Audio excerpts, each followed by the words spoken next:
नमस्कार दोस्तों, एक बार फिर आपका स्वागत है यस सर ऑनलाइन क्लासेस में। आज दोस्तों मैं क्लास 12th का 4th लेसन एनसीईआरटी से रासायनिक बलगत की केमिकल काइनेटिक्स को डिफाइन करूंगा, वेलोसिटी ऑफ रिएक्शन को डिफाइन करूंगा। ये दो मेरे आज टॉपिक रहेंगे, what is chemical kinetics and what is the velocity of the reaction. आज हमारा इस पर ये लेक्चर रहेगा। रासायनिक बलगत की क्या है, इसकी परिभाषा। रासायनिक बलगत की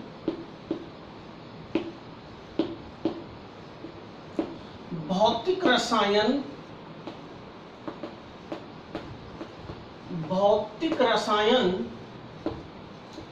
की वह शाखा है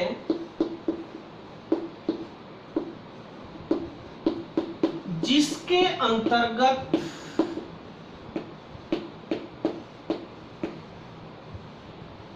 अभिक्रिया के वेग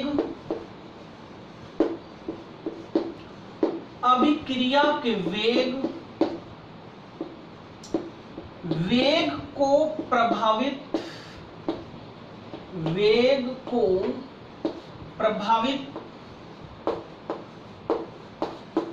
करने वाले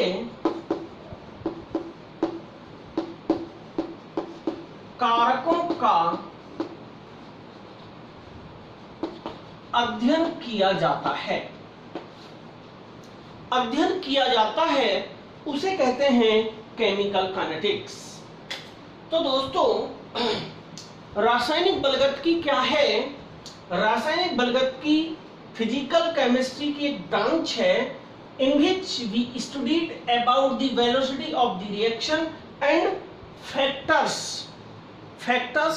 to affected the velocity of the reaction। जो कारक, जो फैक्टर्स वेलोसिटी ऑफ रिएक्शन को प्रभावित करते हैं, उसके बारे में हम अध्ययन करेंगे। इसे कहते हैं हम रासायनिक बलगतिकी।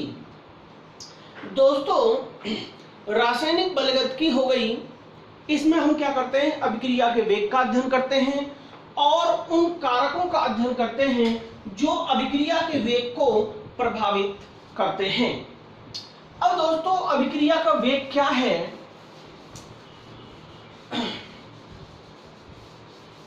अभिक्रिया का वेग क्या है वो मैं आपको समझाता हूं। वेलोसिटी ऑफ द रिएक्शन, रासायनिक अभिक्रिया का वेग, रासायनिक अभिक्रिया का वेग, velocity of rate of chemical reaction. इसको वेलोसिटी की जगह पर रेट ऑफ केमिकल रिएक्शन भी कहते हैं। रेट ऑफ केमिकल रिएक्शन दोस्तों एकांक समय में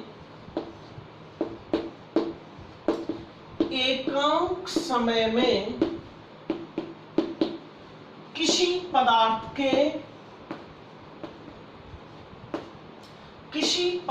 के सांद्रता परिवर्तन की दर को रासायनिक अभिक्रिया का वेग कहते हैं।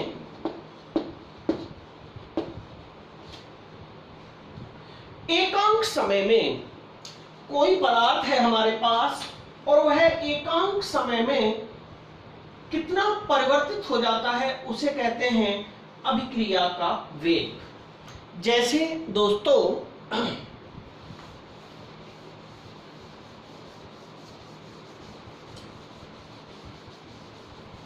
जैसे कोई पदार्थ हमारा A है जिसकी प्रारंभिक सांद्रता है A, ये t समय बाद a माइनस एक्स हो जाता है। a से ये इसकी प्रारंभिक मात्रा है और ये इसकी t समय बाद की मात्रा है, जिसे यहां अंतिम मात्रा कहेंगे। तो मेरा कहने का मतलब दोस्तों ये है, a से a माइनस होने में उसे कितना टाइम लगता है, उसे कहते हैं अभिक्रिया का वेग। सामान्यतः अभिक्रियाएं, ये आपको याद रखना है, सामान्यतः रासायनिक अभिक्रियाएं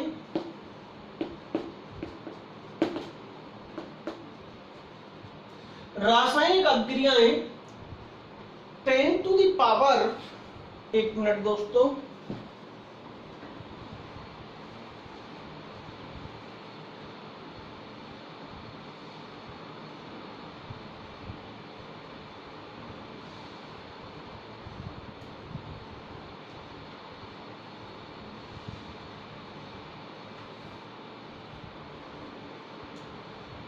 दस की घात -12 से 10 की घात -16 सेकंड में संपन्न हो जाती हैं। ये आपको याद रखना है, इतना टाइम लगता है उन्हें संपन्न होने में। कुछ अभिक्रियाएं अत्यंत मंद वेग से भी होती हैं। ये है कौन सी अभिक्रियाएं? अम्ल क्षार अभिक्रियाएं। अम्ल क्षार अभिक्रियाओं को पूर्ण होने में लगभग इतना टाइम लगता है। कुछ अभिक्रियाएं बहुत मंद वेग गति से होती हैं, ये तो वो है। कुछ अभिक्रियाएं बहुत मंद गति से होती हैं, जैसे लोहे पर जंग लगना। अब दोस्तों, जो लोहे पर जंग लगना है, लोहे पर जो जंग लगना है उसका निर्धारण हम नहीं कर सकते, क्योंकि कब तक इंतजार करते रहेंगे, कब तक? तो याद रखना, जो बहुत ही मंद वेग से अभिक्रियाएं होती हैं उनके वेग का निर्धारण नहीं किया जा सकता, और जो बहुत तीव्र वेग से होती हैं उनका भी नहीं किया जा सकता। केवल मध्यम वेग वाली जो अभिक्रियाएं होती हैं, पहली अभिक्रिया को कहते हैं तात्क्षणिक अभिक्रियाएं। तात्क्षणिक अभिक्रियाओं के वेग का निर्धारण भी नहीं किया जा सकता, और ना ही मंद वेग से जो अभिक्रियाएं गति करती हैं उनका भी निर्धारण नहीं किया जा सकता वेग का। केवल हम इस अध्याय में मध्यम वेग वाली अभिक्रियाओं का ही निर्धारण अध्ययन करेंगे। तो दोस्तों, ये हो गया। जैसे हम एग्जाम्पल लेते हैं, जिन अभिक्रियाओं का हम अध्ययन कर सकते हैं, CH3COO, CH3COO, C2H5 एस्टर की हम क्षार से क्रिया करा रहे हैं, तो दोस्तों क्या बन जाएगा बताइए? CH3COONA plus ethyl alcohol. तो ये बन गया सकुना CH3COO, ये नेगेटिव पार्ट है, इसके पॉजिटिव पार्ट से मिलेगा, ये बन जाएगा, और C2H5 और OH ये मिलके बन जाएगा। नंबर दूसरी, इच्छु शर्करा का प्रतिपन C12H22O11 plus H2O C6H12O6 plus C6H12O6। तो पहला बनता है दोस्तों इसमें ग्लूकोज, और दूसरा बनता है इसमें फ्रक्टोज। तो इस अध्याय में हम इन अभिक्रियाओं का अध्ययन करेंगे जो रासायनिक बलगति की दृष्टि से बहुत महत्वपूर्ण हैं। तो दोस्तों,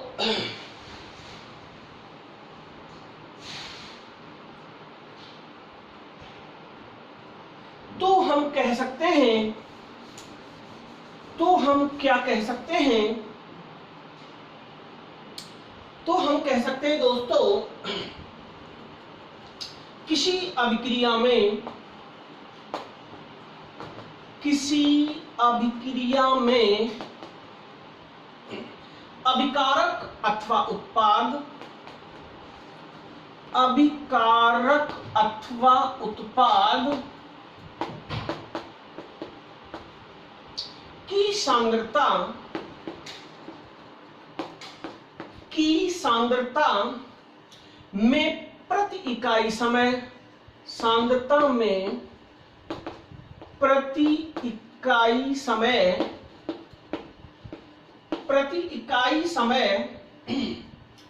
में होने वाले परिवर्तन को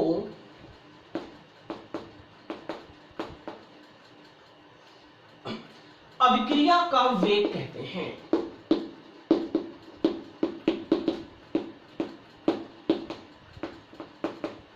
इसे कहते हैं दोस्तों अभिक्रिया का वेग। अब चाहे तो अभिकारक में हो या उत्पाद में हो। जैसे एक एग्जांपल में ले रहा हूं, जैसे निम्न एक रासायनिक अभिक्रिया है, R यहां पर अभिकारक है और P यहां पर प्रोडक्ट है।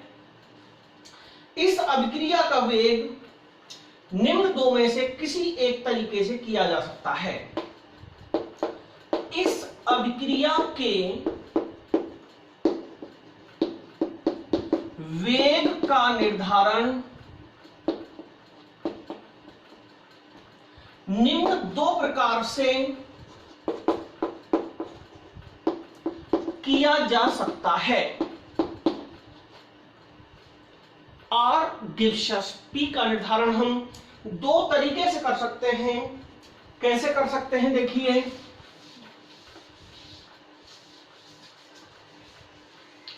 रिएक्शन एक बार मैं फिर लिख लेता हूं। R यहां पर अभिकारक है, रिएक्टेंट है, P यहां पर प्रोडक्ट है, दोनों का एक एक मोल है और ये T समय बाद इसने प्रोडक्ट बना दिया है। एक तो हम निकाल सकते हैं R की सांद्रता में कमी। अभिकारक R की सांद्रता में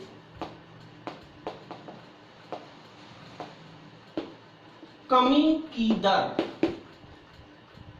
देखिए इसमें जब कमी होगी तभी तो बेटा प्रोडक्ट बनेगा। जैसे हमने चक्की में गेहूं डाला तो आटा तभी तो बनेगा जब गेहूं कम होगा। तो यानी कि रिएक्टेंट कम होता है, प्रोडक्ट बनता है।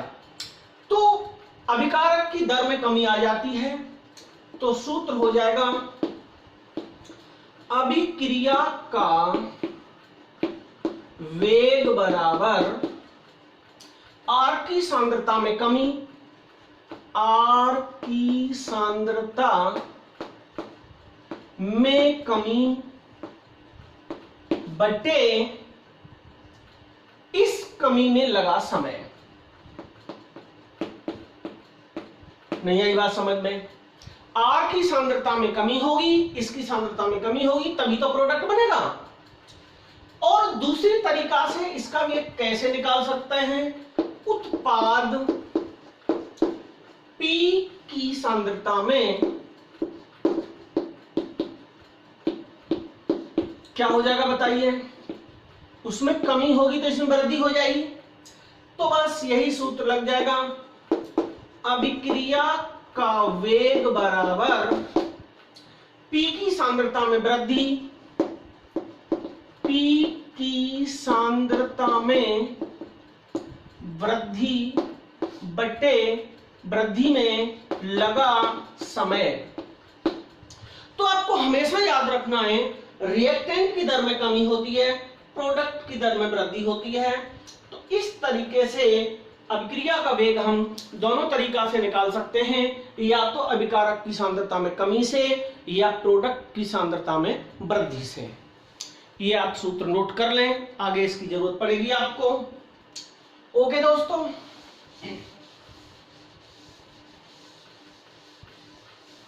अब चलता है थोड़ा सा आगे।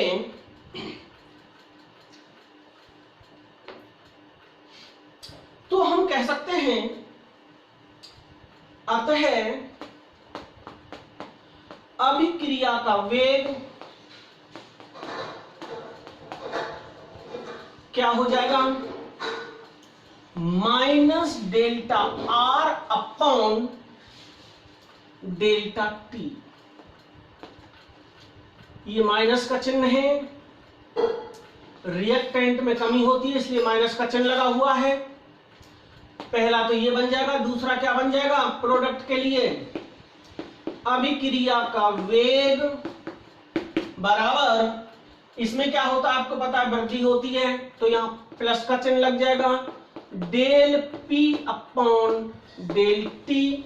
डेल क्यों लगा रहे हैं, क्योंकि समय में भी परिवर्तन होता है और अभिकारक तथा उत्पाद की सांद्रता में भी परिवर्तन होता है, इसलिए यहां बेटा डेल लगाया जा रहा है, भूल मत जाना। डेल मीन्स परिवर्तन। तो दोस्तों अभिकारकों की सांद्रता में कमी होती है इसलिए माइनस चिन्ह लगा है, जबकि उत्पाद की सांद्रता में वृद्धि होती है इसलिए धनात्मक चिन्ह लगा है। अभिकारक एवं उत्पादों की सांद्रताओं में समय के साथ होने वाले परिवर्तन को मैं इस आरेख के द्वारा भी आपको समझा सकता हूं।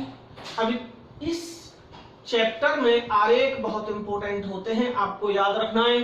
इधर कंसंट्रेशन है, सांद्रता होगी डियर, सांद्रता होगी, और यहां नीचे समय होगा, यहां नीचे समय होगा। तो दोस्तों क्या होता है, अभिकारकों की सांद्रता में तो समय के साथ कमी आती है। ये तो था कौन, रिएक्टेंट की सांद्रता में पहले बहुत थी सांद्रता, तुरंत समय के साथ कम हो गई, ऊपर को वृद्धि हो रही है। उसी तरीके से प्रोडक्ट की सांद्रता यहां शून्य थी और इसकी सांद्रता बहुत बढ़ गई है, तो इसको हमने कह दिया डेल पी। वो सॉरी, बराबर है कि जो दिखाता है वो सक्रिय द्रव्यमान को दिखाता है, मोलर सांद्रता को दिखाता है। तो याद रखना, रिएक्टेंट घट जाता है और प्रोडक्ट बढ़ जाता है। तो ये है दोस्तों समय के साथ होने वाला परिवर्तन। समय के साथ रिएक्टेंट व प्रोडक्ट की सांद्रताओं में परिवर्तन का वक्र है ये, ध्यान रखना। इसका मतलब आप समझ गए होंगे, रिएक्टेंट घटा प्रोडक्ट बढ़ा, भूलेंगे तो नहीं। तो दोस्तों फिर मैं आगे चलता हूं। बहुत ही इंपॉर्टेंट चैप्टर है ये, स्कोर बढ़ाने में बहुत ही महत्वपूर्ण है ये। दोस्तों जैसे जैसे अभिक्रिया आगे बढ़ती है, अभिक्रिया का वेग भी समय के साथ चरघातांकी के रूप में घटता जाता है। ये बहुत ही इंपॉर्टेंट बात मैं आपको बता रहा हूं। जैसे जैसे अभिक्रिया आगे बढ़ती है, अभिक्रिया आगे बढ़ती है, अभिक्रिया का वेग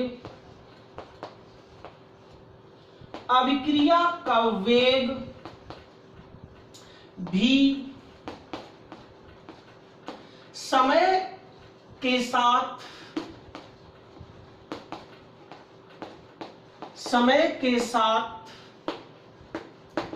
चरघातांकी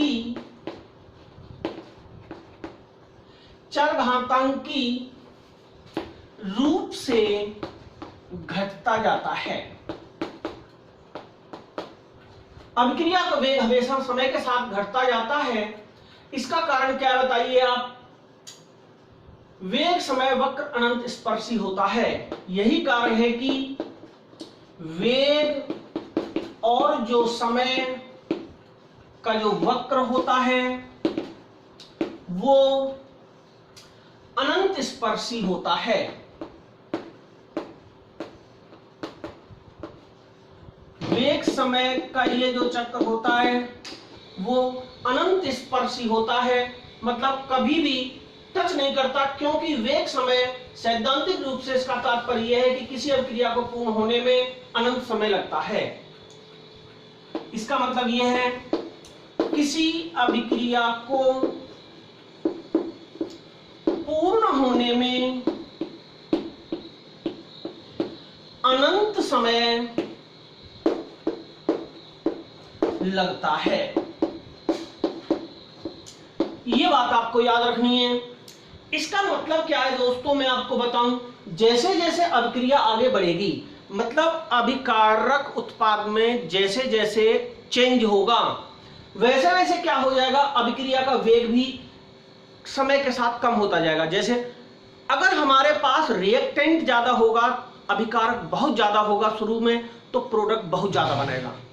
जैसे जैसे अभिकारक घटता चला जाएगा, समय के साथ प्रोडक्ट भी बहुत कम बनता हुआ चला जाएगा। एक दिन ऐसा आएगा कि पता नहीं चलेगा कि क्या हो रहा, रिएक्शन हो रही है कि नहीं हो रही, वेग का पता ही नहीं चलेगा।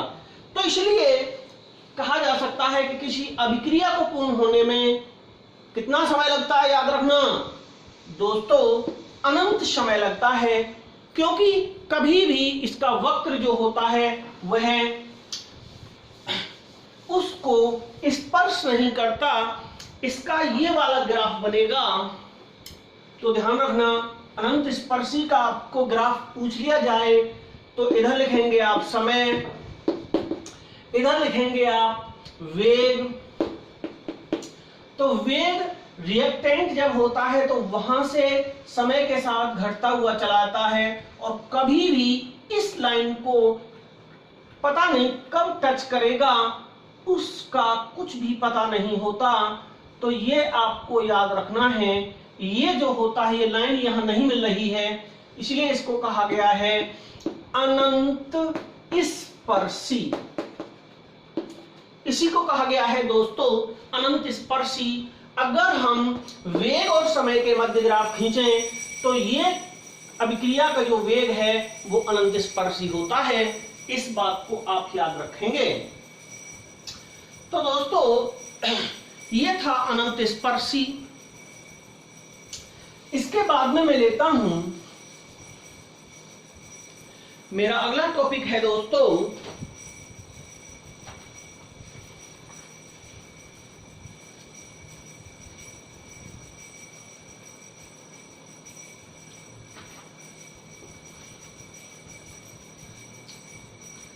अभिक्रिया का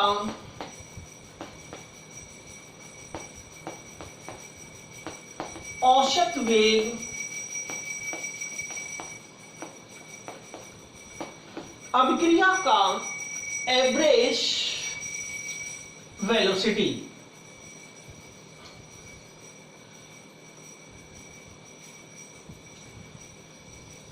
रासायनिक अभिक्रिया का वेग चरघातांकी के रूप में घटता है। अभिक्रिया का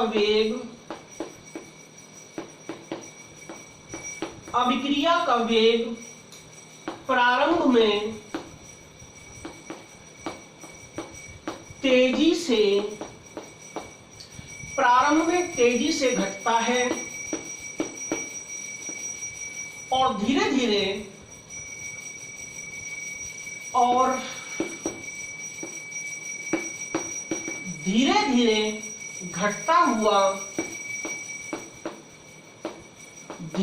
घटता हुआ अंत में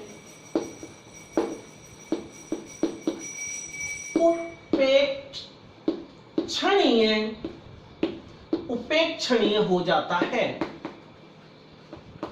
अभी जो मैंने ग्राफ बनाया था, ये ऐसे घटते घटते ऐसा हो जाता है कि पता नहीं लगता कि अभिक्रिया का वेग हो रहा है, अभिक्रिया किस वेग से जा रही है, घट रही है, हो रही है कि नहीं हो रही, पता ही नहीं लगता कुछ भी। तो दोस्तों उपेक्षणीय हो जाता है। इसलिए किसी अभिक्रिया का औसत वेग, इसलिए किसी अभिक्रिया का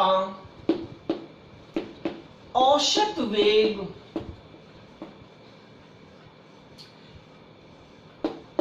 अर्थ विहीन शब्द है। औसत वेग का कोई दोस्तों मतलब नहीं है।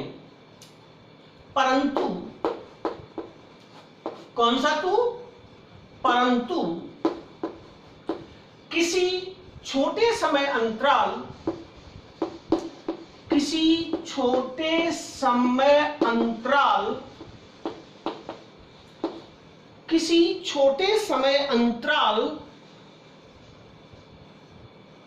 के लिए, अंतराल के लिए, ज्यादा लंबे के लिए नहीं निकाल सकते हम। देखिए ये जैसे हमारी रिएक्शन है, यहां से चला तो हम यहां तक, अंत तक तो हम औसत वेग का निर्धारण कर ही नहीं सकते। कहीं यहां, यहां कहीं भी बीच में कर सकते हैं। समय अंतराल के लिए, छोटे समय अंतराल के लिए औसत वेग का अध्ययन कर सकते हैं हम इस एरिया में, यहां नहीं कर सकते लास्ट में। औसत वेग समय अंतराल के लिए, औसत वेग का निर्धारण करते हैं। कैसे करते हैं दोस्तों? देखिए ये जो ग्राफ है, अभी जैसे मैं कह रहा था, हमारा इधर को है। देखिए यहां मैं दोबारा बना रहा हूं, फिर इसको थोड़ा बड़ा बनाना पड़ेगा। यहां से हमारी रिएक्शन गई और यहां अनंत उस दौरान पहुंच गई। क्या कहते हैं इसको? अनंत स्पर्शी। अनंत स्पर्शी पे जाके नहीं कर सकते। इधर है टाइम, इधर है इसका v, वेलोसिटी। तो दोस्तों क्या हो जाएगा, हम इस, यहां मान लो हमारा c1 है, और मैंने कहा था इसको, इसे तो मान लिया हमने c1 और इसे मान लिया हमने c2, और यहां मान लिया दोस्तों हमने, यहां मान लिया हमने c2। ये हमारा c2 है और ये हमारा c1 है। अब हम क्या करेंगे, यहां से समय c1 पर टाइम क्या था और c2 पर टाइम क्या था, वो हमारा है मान लो t1 और t2। बात आ रही, समझ में नहीं आ रही? हम छोटे समय अंतराल पर ही औसत वेग का निर्धारण कर सकते हैं। तो दोस्तों क्या हो जाएगा, सांद्रता में परिवर्तन कितना हो गया, तो औसत वेग को डिनोट करते हैं v बार से। v बार बराबर प्लस और माइनस, एक बार प्लस होगा एक बार माइनस होगा, डेल c यानी कि c2 minus c1 upon t2 minus t1 del t।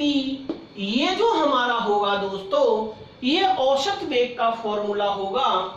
Del c बराबर क्या है, c2 minus c1, del t बराबर क्या है, t2 माइनस, अगर हम इस समय का डिफरेंस निकाल लें, इस सांद्रता का डिफरेंस निकाल लें और अगर डिवाइड कर दें तो हमारा औसत वेग निकल आता है।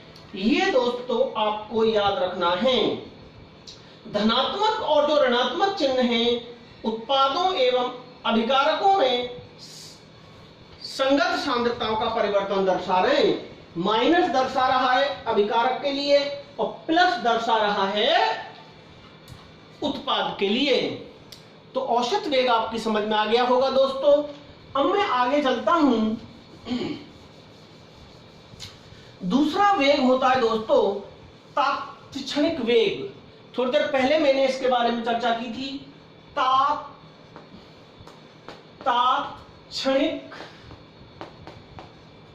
तात्क्षणिक वेग, इंस्टेंटेनियस वेलोसिटी, किसी निश्चित समय पर, किसी निश्चित समय पर, किसी निश्चित समय पर अभिक्रिया का वास्तविक वेग, अभिक्रिया का वास्तविक वेग तात्क्षणिक वेग कहलाता है।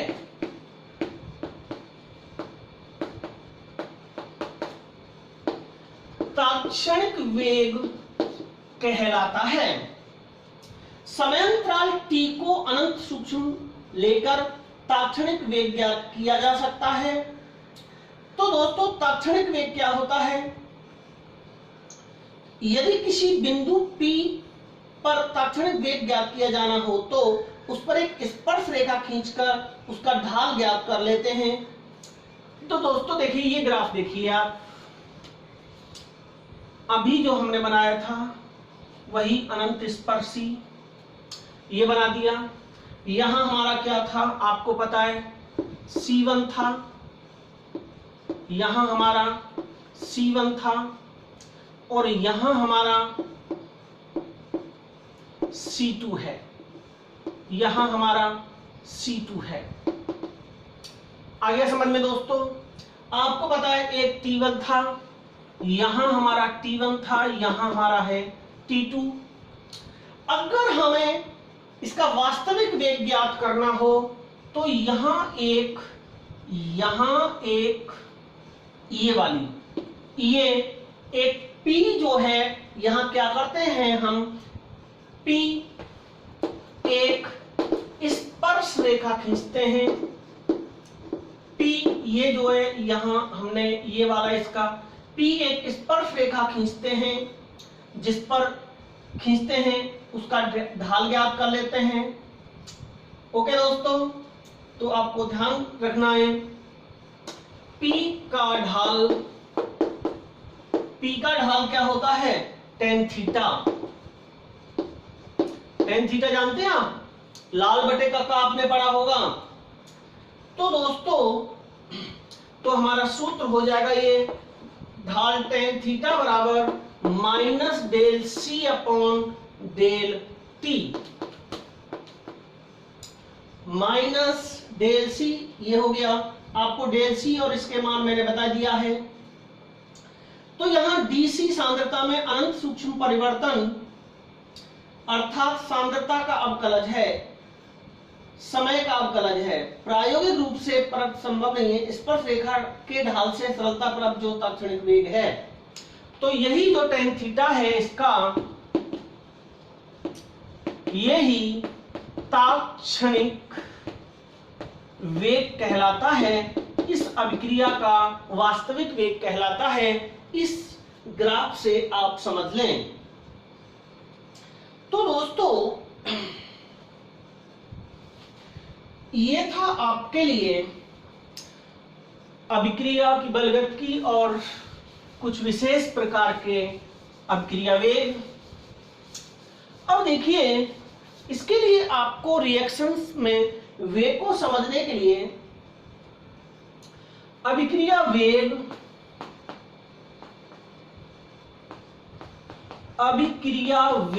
एवं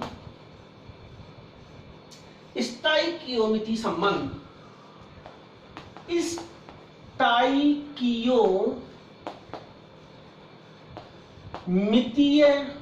संबंध।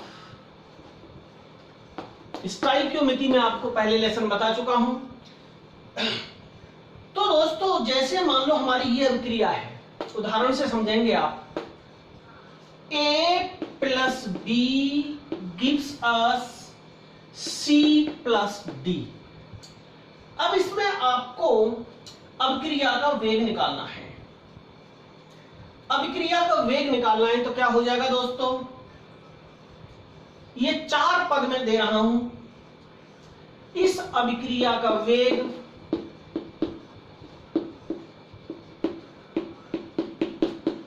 निम्न पदों में ज्ञात कर सकते हैं। डी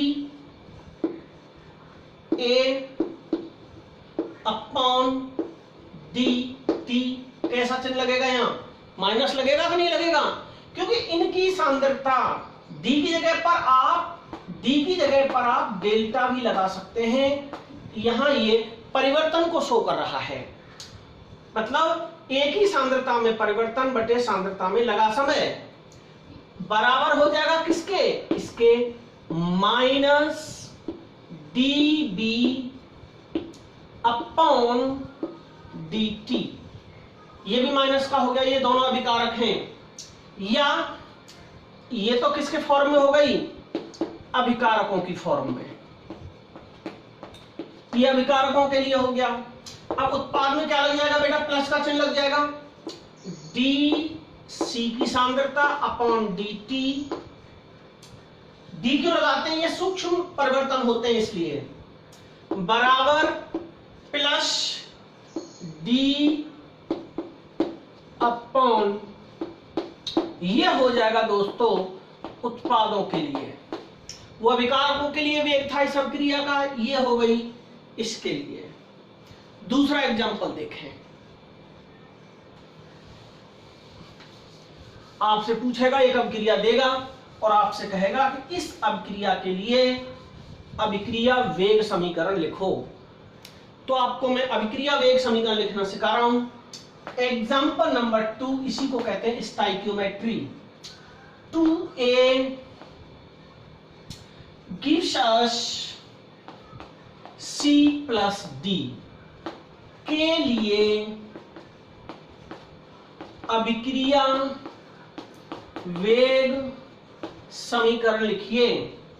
तो दोस्तों क्या हो जाएगा, जो आगे लगा होता है ना, तो देखिए याद रखना है आपको, अभिक्रिया वेग यानी कि v बराबर हो जाएगा माइनस, ये माइनस का चिन्ह लगा दिया, ये जो दो होता है ना सामने, 2 3 कुछ भी हो, वो 1 बटे हो जाएगा, याद रखना बस, डी ए की सांद्रता अपॉन डी टी, ये अभिकारक के लिए हो गया, बराबर, अब क्या हो जाएगा दोस्तों, प्लस का निशान लगेगा, D C upon D T बराबर plus D D upon D T. समझ में आया है कि नहीं आया आपकी में, यानी कि जो ये वाली संख्या थी वो 1/2 में चली गई, इधर वाले घट जाते तो माइनस का लग गया, यहां इधर वाले जो होते उत्पाद की सांद्रता में वृद्धि होती है तो वहां लग गया प्लस का निशान। तो दोस्तों ध्यान रखना है। तीसरी रिएक्शन और मैं एक आपको बता दे रहा हूं,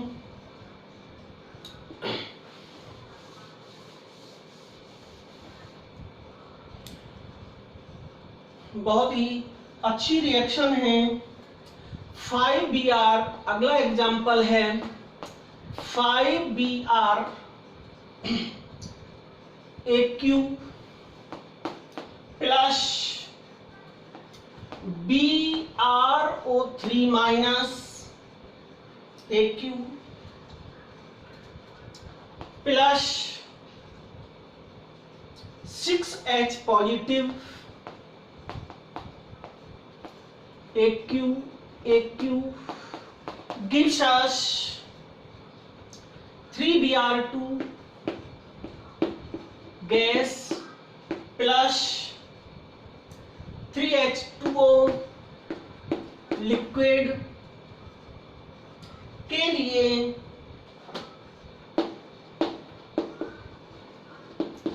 अभिक्रिया वेग समीकरण बताइए। तो दोस्तों आप जान गए होंगे v बराबर माइनस 1/5 हो जाएगा कि नहीं, फिर क्या लगेगा बताओ, dBr नेगेटिव अपॉन क्या लगता है हमेशा बताओ, dt, फिर माइनस का चिन्ह लगेगा कि नहीं, minus dBrO3 minus upon dt बराबर minus 1/DH positive upon dt। समझ रहे हैं ना, जो 6 था वो 1/, हो जाएगा। आगे क्या बना, ये बराबर अब प्लस होना शुरू हो जाएगा, 1/3 dBr2 अपॉन dt बराबर प्लस 1/3 DH2O अपॉन dt। समझ गए होंगे आप। सभी के आगे डी लगनी है, dt बटे आपको पता है dc बटे dt होता है। c की जगह पर इनकी सांद्रता लगा दी है। जो ये संख्याएं होती हैं, इस पे कोई नहीं थी तो कुछ नहीं हुआ था, वो बट्टे में चली जाती हैं। ये हो गया दोस्तों अभिक्रिया वेग समीकरण। तो याद रखना, ये था हमारा आज का टॉपिक। कल के लिए आपसे फिर मुलाकात होगी। आज के लिए बहुत बहुत धन्यवाद। Good bye.